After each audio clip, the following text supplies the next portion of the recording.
few days ago, I got a call. I'll warm up.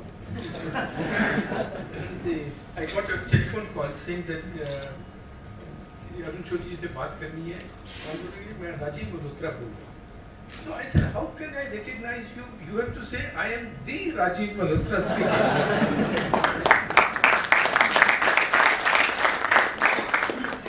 As in the books, the 3 books, so also in this one, Rajiv has given us a pair of spectacles, a new pair of spectacles through which to understand and through which to see our own religion and our own tradition. He has done this with meticulous scholarship and with as much force. He has smashed the distorted lenses which were fabricated by so-called scholars abroad and here, and through which, to our shame, we have been seeing our religion and our tradition. So it is a dual contribution that he has made. And it is, of course, the book is full of facts. The book is full of documentation, but even more so, it is suffused with very important argumentation. It is not citation mongering, just quotations from here and there, or just alleging conspiracy theories. It is an argument that he gives us as to why it is that certain propositions which you and I may have taken innocently as just the finding of a scholar, why that proposition is being advanced.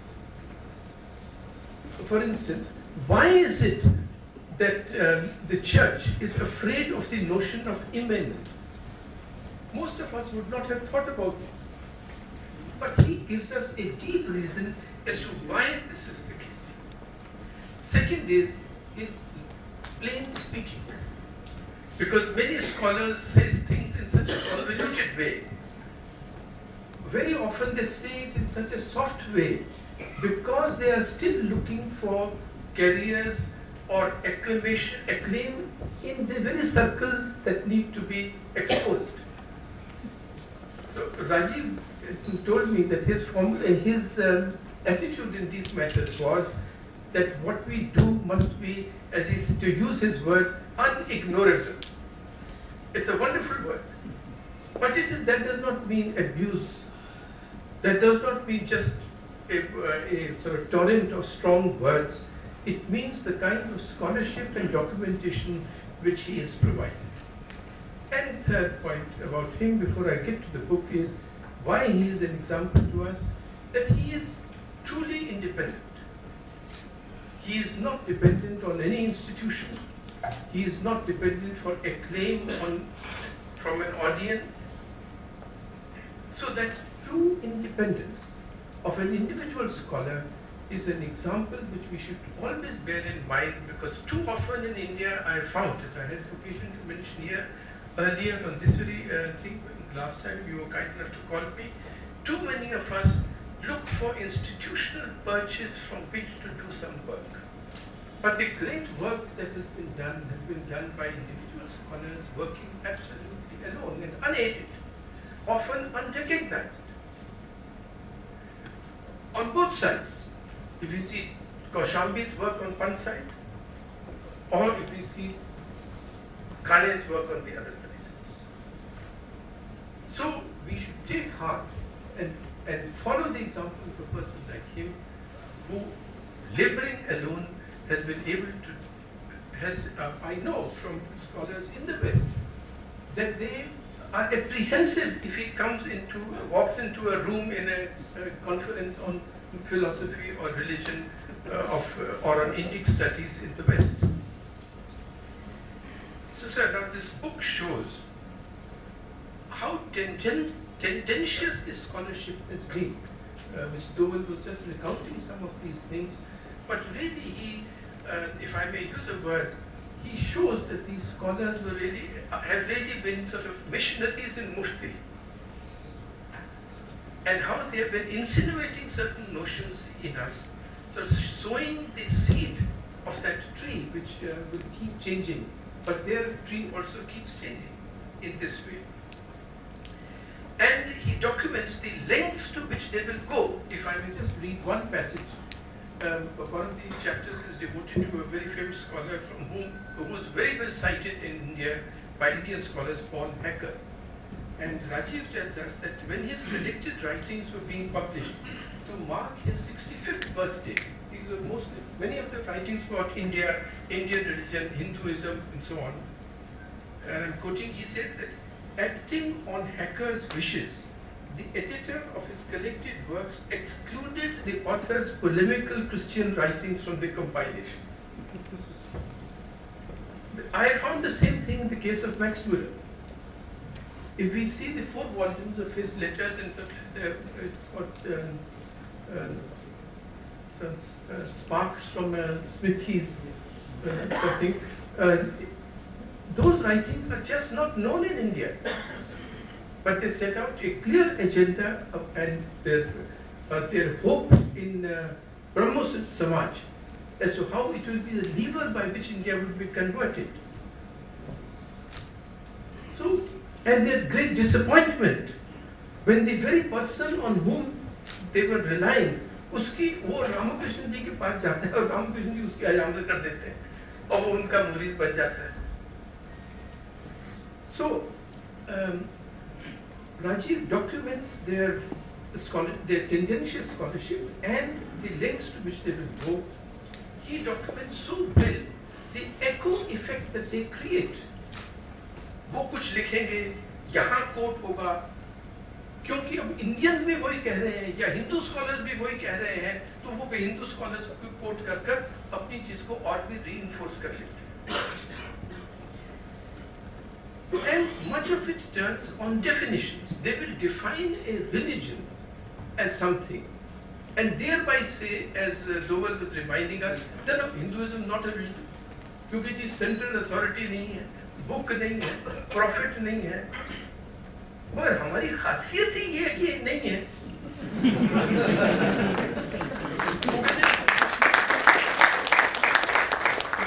You see, as he right, Kumbh Mela है, किसने start किया है, कौन उसके पीछे होता है, मगर पता नहीं कितने 3 करोड़ लोग आ जाते हैं, 10 करोड़. Sabramala में पता नहीं 3 million go. All these Kavadiyas, nobody knows who has started the yatra, nobody knows who organizes it. And yet it continues and nobody has been able to erase it. Now, for somebody, if you define a religion as one that must have a central authority, director, an authority to which a sort of Supreme Court which can pronounce something is right or not right, then you say this is not a religion. But then you are surprised that it continues. So but then you have to say, but no, but it does not continue because it is not there, it is something new which is being created.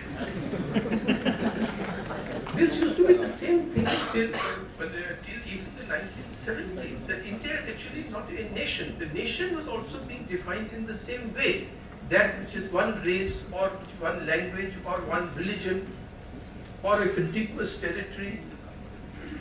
And it turned out that none of those things held for many other countries at all. So Rajiv does this.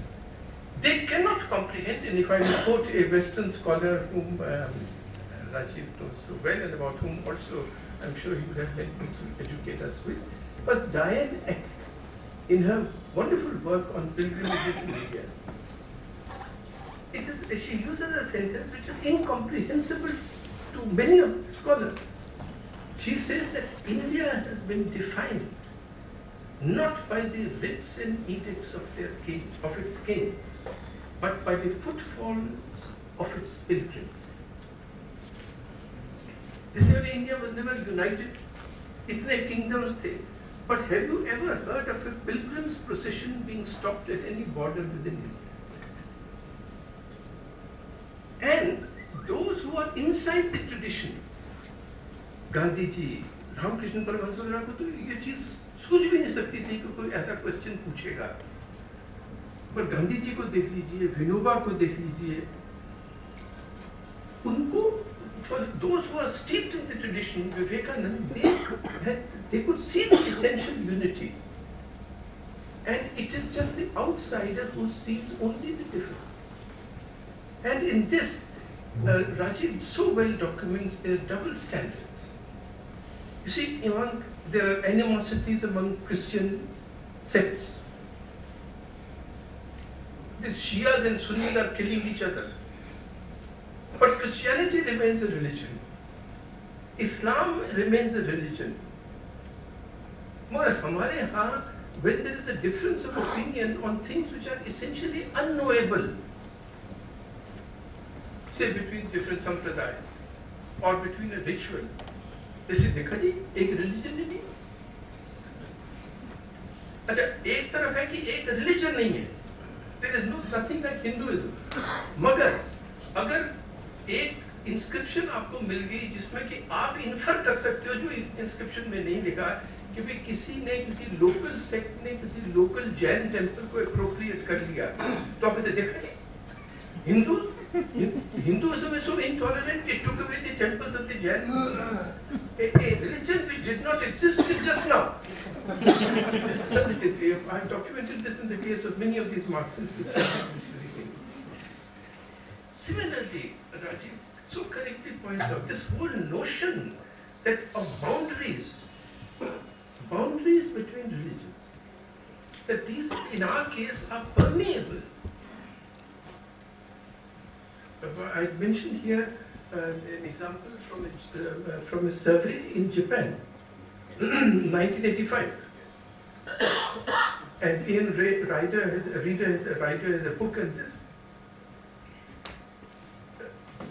People were asked, what is your religion? So 95% of them said we are Shinto. 76% of them said we are Buddhist. It couldn't be, but because it was no different for them, it was a completely Judaic, Christian, Islamic notion that you can either belong to this or to that. We are Hindus. Many of us, persons like me, all my reading is Buddhist. Many of my practices would be from the teachings of the Buddha. But nobody would say that I am less of a Hindu or more of a Buddhist or vice versa. And actually this notion was fermented in India.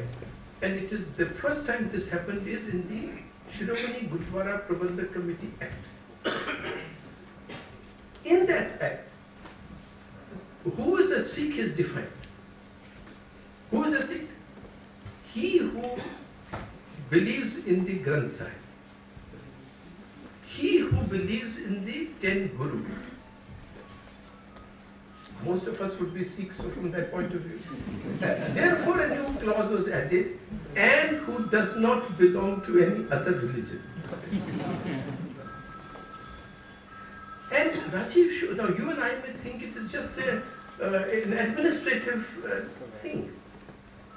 But that seed is sown in 1925, and you see it in the agitations of Bhindranwale and others much later. As to what happens when these seeds come into being. And as Doval was just saying, one of the essential things about that scholarship was that, and Rajiv does a wonderful job of documenting this, that we cannot do anything right. You see, if we remain as we were, let us say we keep sacrificing animals, then we are fossilized. Hinduism is uncreative. If people come along and say, no, sacrifice does not mean sacrifice of animals, it does not even mean sacrifice of your material assets alone, it means the sacrifice of your ego. That's Gandhiji's Anashakti Yoga. Look at it. Never Hinduism. This was never there. As Rajiv points out that every Christian theologian has actually been inventing a neo-Christianity, but nobody says that. So if Vivekananda reformulates things so that it is relevant to the times, then he's just inventing. If they do something, it is creative, it is renaissance, it is reformation.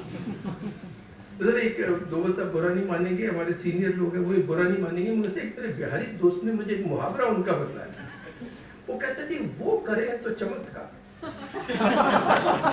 हम करें तो बलात्कार। ये जो चीज है,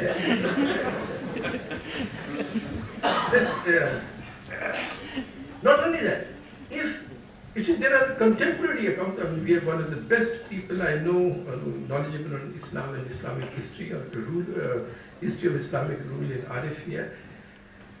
Now, Islamic historians, contemporary historians, court historians, writing accounts contemporary with the events are full of slaughter, of destruction of temples and so on. So how is that to be explained? The word that has been used, I was quite surprised. They said that this proves that this was not being done. The accounts claiming that all this has been done by our great king is because he was not doing it. Why then did you write it? Because we were trying to claim a verbal virtue for him. But if that one inscription shows that after losing a wager, the Jains had to vacate a particular temple for the Shaivite, local Shaivites, then it is Hinduism is intolerant. And the ridiculous lengths to which people will go, Rajiv documents this, that in Swami Vivekananda's case, or in the case of others, when they make Anubhav, direct personal experience, as the criterion or as the mode, then that we are only trying to ape the West and ape Western science. Well, he asks, was Patanjali aping Western science or West? Was Ramakrishna Paramahansa aping the West or Western science, or Raman Maharishi? So, in every one of these things, I could go on with it. It's a book which is a must for every Indian. We must see our tradition through the spectacles that persons, and especially Rajiv Malhotra, has constructed for us. And it was a particular education for me, because I always, I had focused only on these Marxist historians and felt that they were regurgitating, sort of swallowing and vomiting what had been written by some Soviet historians. But I then now realized, after reading Rajiv's book, that actually they were swallowing and vomiting what many of these so-called Western scholars in America and in Austria or Germany had written, with a purpose and agenda. In this, so sir, the main lessons from this book, I'll spell out three, and that I'll sit down after that. One is, there is reason we should look to the future with confidence, even in the religious sphere. Because in the case of Christianity, Rajiv points out, attendance is falling by the hour, not even by the day. In places like Belgium, it has almost completely disappeared, attendance in churches. Islam is tearing the Muslim world apart. And even more important, it's a very important and point of great insight which Rajiv has made, that of the religions, Hinduism and Buddhism, the Indic religions are the closest to the spirit and substance of science. Just as the goal of science is the understanding of outer reality, its method is experimentation and peer review, its means is the laboratory, so also Indic religions are the science of the inner world. Their means is personal direct experience. and their peer review is unending. That is how the religion keeps evolving, and its method is entirely the scientific method of empirical verification through direct personal experience, and the means, just as the means for those persons are laboratories and observations through instruments. Here, a very good phrase Rajiv uses, that the means, our words, the living laboratories of these sages. They looked inside their own minds and came up with great formulations and great insights. So time is on our side, and we should work on these matters and practice our religion with great confidence. If something requires reformulation, we should reformulate it and say, yes, we have reformulated it. Because this is the new formulation, is what is required by the times. If we need to endow old words with new meanings, we should do that with confidence. We must have, and I'm sure you will have after reading Rajiv's book, a little contempt for these tendentious scholars. Sir मुझे याद है कि यहाँ त्रिवेणी auditorium में एक music festival चल रहा था, तो सिद्धेश्वरी देवी जी गाने के लिए बैठी थी, तानपुरा की ट्यून हो रहा था, तबला ट्यून हो रहा है, लाइट डिम हो गई, somebody got up in the audience and Siddheshwari देवी जी नहीं राग ये वाला गाइए. She sang what she had planned to sing. खत्म हो गया, लोगों ने बहुत तालियां बजाई, अब वो दूसरे गाने के लिए ट्यून हो रही है, लाइट फिर से डिम हो गई, वही शख्स फिर से उठा, वो तो बहुत अच्छा था, ये गाइए. She again sang what she wanted to sing. The third time he got her, saying, she said, अरे ये है कौन? तो हमें ये एटीट्यूड होना चाहिए, ये है कौन?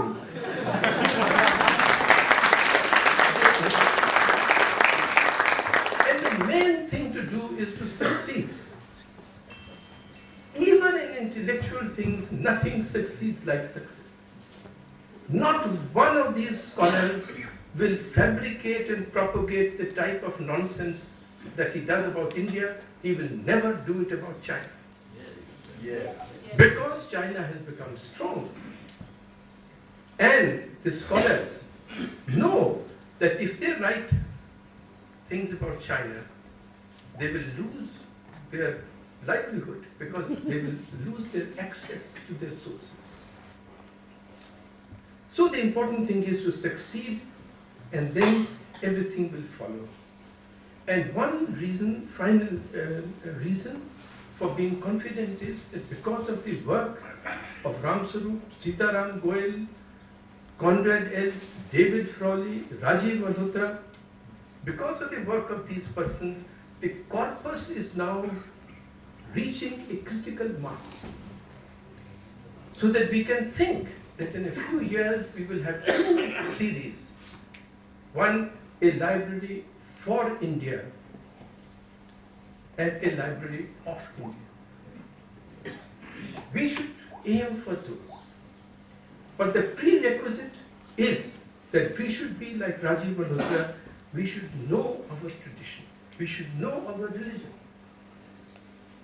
The reason on account of which this kind of fabrication has prevailed for so long is that we have not known our tradition, not known our religion, and we have known these only through the eyes, we have seen these only through the distorted lenses which were fabricated by these tendentious scholars, these missionaries in Mufti.